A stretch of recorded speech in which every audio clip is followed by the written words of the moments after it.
ঘটনাটা এক নার্সের বলা। সে নাইট ডিউটি থেকে ফিরে ঘরে ঢোকে আয়নার সামনে দাঁড়ায়। সে স্পষ্ট দেখে তার পেছনে কেউ দাঁড়িয়ে, কিন্তু ঘুরে তাকাতেই কেউ নেই। আয়নায় আবার তাকাতেই এবার মুখটা স্পষ্ট, চোখ নেই, মুখটা ভেজা। সে ভয় পেয়ে আলো জ্বালাতেই আয়নায় কিছুই নেই।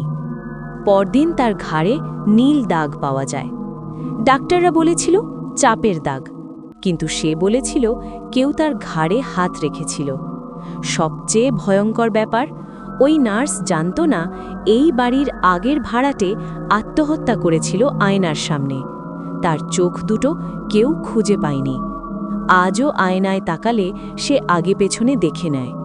যে চোখ দুটো কখনো পাওয়া যায়নি, সেগুলো কি আজও আয়নার ভেতর থেকেই তাকিয়ে থাকে?